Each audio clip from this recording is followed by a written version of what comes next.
Problem 2 with penal substitutionary atonement, it makes a wrathful violence the solution to everything.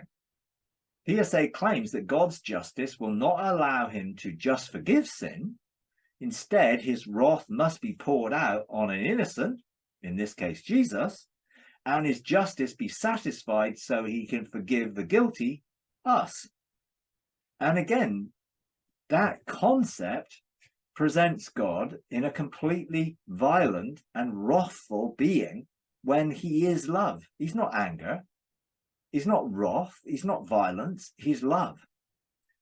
The second real big giant problem with the theory of atonement, and the word of atonement really means why Jesus died on the cross, what he was doing on the cross, is that it makes wrathful violence the solution to all our problems. In short, violence is actually the answer.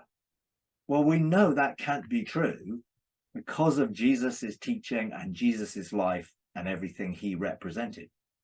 Another PSA claim, God must violently punish to satisfy his justice. Now, we can counter that by saying if God had to use violence to solve the problem, we elevate violence as a viable solution for people's problems.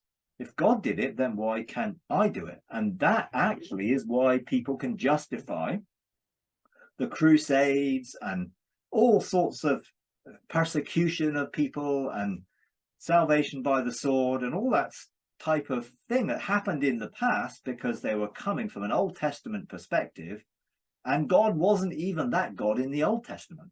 Of course, he's the same. He never changes. He's always been love. Their view of him was wrong.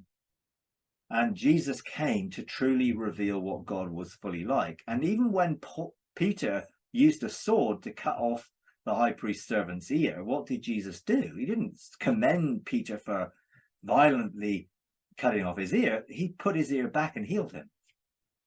And very clearly, the pictures and some of the illustrations that use sort of terminology of a sword and coming to divide were principles of division, nothing to do with violence. Another claim of PSA is God punished Jesus on the cross as an expression of his wrath.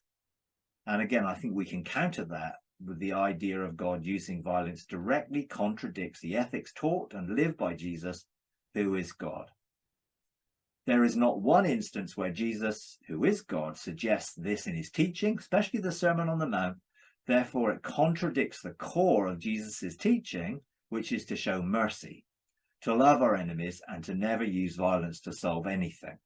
And I think mercy triumphs over man's desire and need for justice, for sacrifice, for offering, and all the other things we have created in our own forms of religion. Thank you for watching our YouTube channel. We really appreciate you taking the time. If you enjoy these videos, would you please take a moment to like, comment, and subscribe? It really does help. Thank you very much.